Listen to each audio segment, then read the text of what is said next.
Singapore Airlines is a 5-star airline, and it's no surprise given that it involves one of the funnest and most beautiful airports in the world.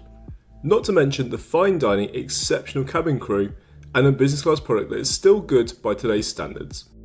If you ask most people on the street if they were willing to fly on one plane for 19 hours, I suspect they would react in this way. No, God! No, God, please, no! No! No! No! Was this a crazy decision? Let's find out.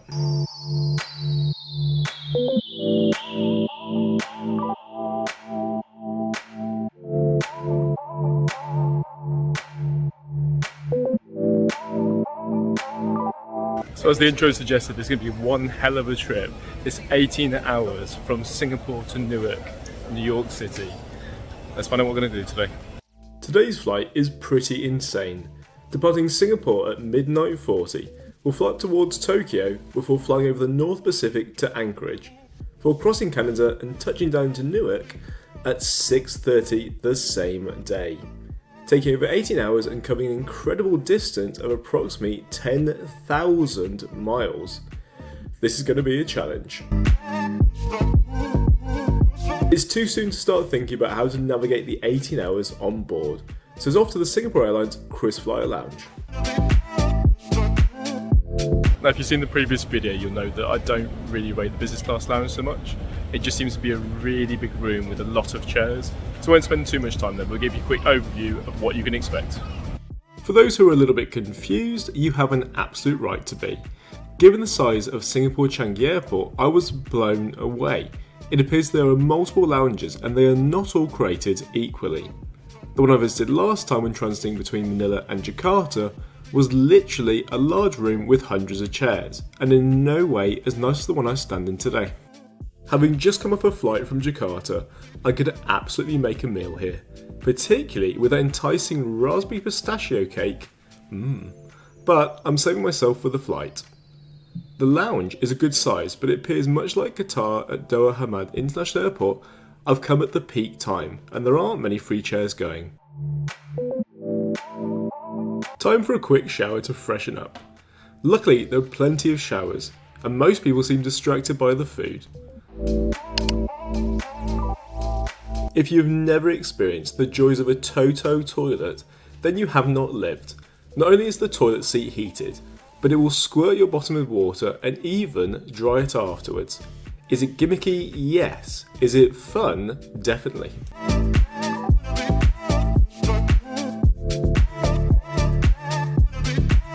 After having a wonderful shower, I did manage to find myself a seat. I also found new areas of the lounge, but it was much the same, beautiful, but absolutely rammed with passengers.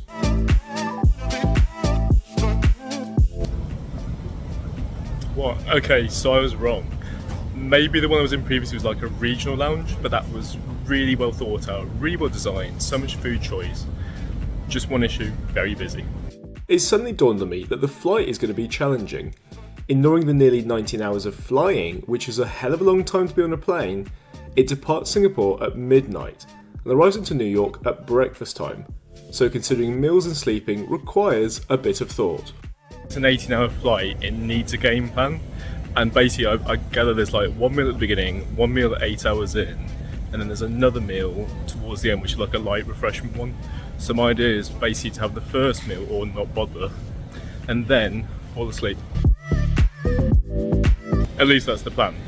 I probably won't fall asleep and I'll probably hate the whole flight, but we'll see.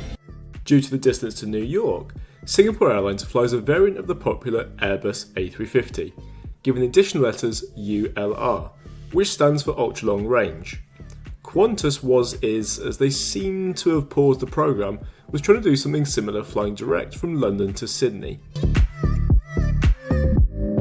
And even though there's still 30 minutes before boarding, it appeared that most of the passengers were already eagerly waiting in the queue.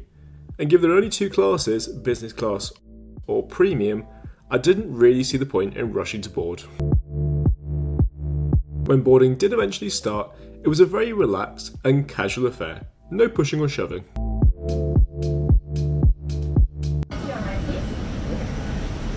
Hello, 27A, how are you doing? Thank you, cheers. Formalities out the way, we're heading straight to the back to see the premium economy, which is laid out in a 242 configuration, starting on row 31. There are a few gems though, as rows 40, 41 and 42 are in a 121. The product looks really good and we'll be trying on board the A380 later in the year. Heading back to row 27, and the business class is laid out in a much more forgiving 121 configuration, so all seats have direct aisle access. Let's take a seat tour. The space is pretty incredible because unlike other airlines, they aren't angled towards the window, and with a pitch of 60 inches and 78 in bed mode, that's a lot of real estate. This feels more like a throne fit for a king because of how large the seat is, and mixed with the golden bronze and deep purple, this feels rather posh. To my left is a small compartment which hides a complimentary bottle of water and the headphones. And just in front you'll find the menu, safety card and a source of frustration for a lot of passengers. The footwell is a little bit awkward because it's angled away from the seat. I did find a comfortable position during the flight, but as you can see your legs would prefer to go straight in front. Those who like a touchscreen will sadly be disappointed. It's not a big issue, but it does mean you are forced to use the controller. On the plus side, it was really responsive, which is a big plus. To the left of the in-flight entertainment screen is a tiny table, which is perfect for a welcome drink. This seat packs in a lot of features. Close to the window is a storage area, just don't use it during takeoff or landing, as items slide out. And just below is an abundance of charging ports. I was surprised to see the addition of HDMI, which is great if you want to watch your own content. As for the other side, you'll find additional lights, because one is not enough, and controls to make the seat more comfortable. It's worth noting that the seat doesn't go down in the bed mode in the traditional way, and the back folds down to create a flat surface. Here's a quick demonstration of the cabin crew I had on a flight last year from Milan to Barcelona.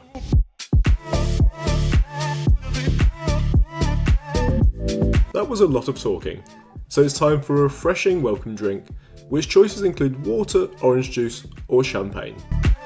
A refreshing hot towel is also offered, which I was surprised to find out is even offered in economy on long-haul routes. Leonard Ho, Senior First Officers Jonathan Ho and Jun Hui.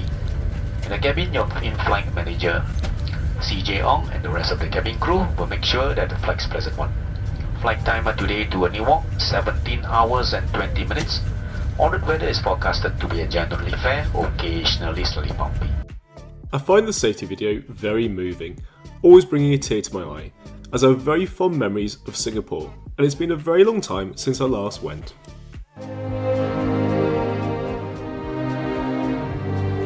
Welcome aboard Singapore Airlines. As the safety equipment on this aircraft may differ from that on other aircraft, please give us your attention.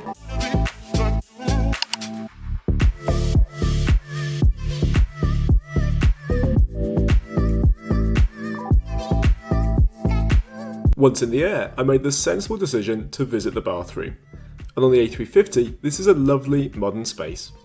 I did appreciate the very extensive range of amenities from Penhaligon's of London, and the White Orchid.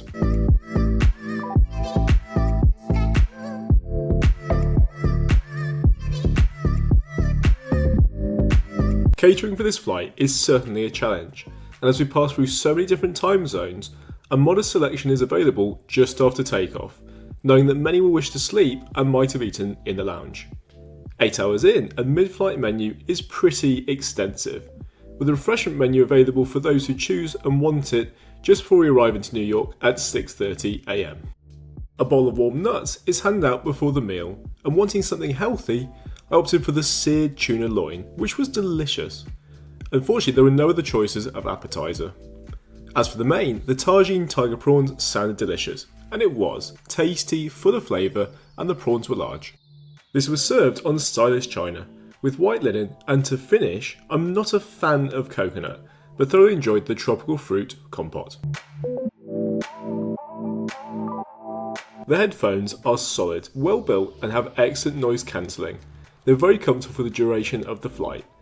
And as for the content, Singapore Airlines covers both Asian and Western options extensively.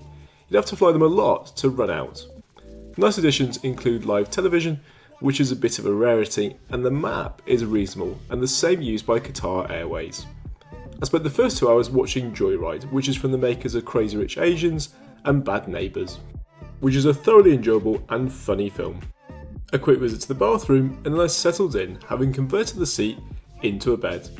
There's so much room around your shoulders, and as for the privacy, the seats are staggered. The new product is currently being developed, so I'll be interested to see if they grace us with a new tradition and add doors. I'll just add that the pillow they supply is both comfortable, large and beautiful. Complimentary slippers and eye masks are also offered, while amenity kit items are available but on request.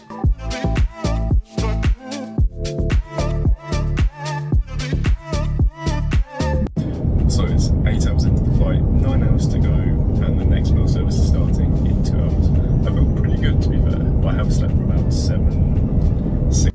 Having not eaten the lounge, I was surprisingly hungry, so start things off with the marinated prawn salad, followed by the braised veal flank in white wine sauce. I know some of the viewers will be disappointed I didn't show off the alcohol list, but as well as being dehydrating, it really messes with your quality of sleep.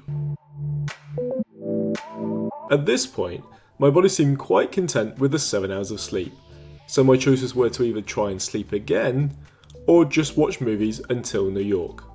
I opted for the second, knowing that I would probably sleep in my day use hotel before flying back to the UK on board Norse. If you haven't seen the video, it was a really good experience, besides the breakfast. I did make one last request though before landing, and that was to have one final meal. From the refreshments menu, I selected the soy sauce chicken noodles. Nice cuts of chicken, warm and tasty, and a cup of tea to refresh me. And with New York coming into sight, how was the flight? It should be a challenge, but if you get the right combination of sleep and meals, this is such a good way to fly between Asia and the USA. It obviously helps I'm going to go to sleep straight away when I arrive.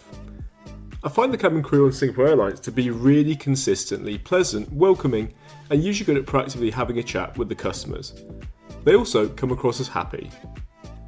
The food certainly was tasty, and the selections were endless. I barely even covered a fraction of the meal choices. And as for the product in the seat, I love the way it feels so grand and large, but isn't going to suit everyone because of the position of the footwell. I really hope you've enjoyed watching this as much as I have flying it, and thank you for watching all the way to the end. See you on the next journey.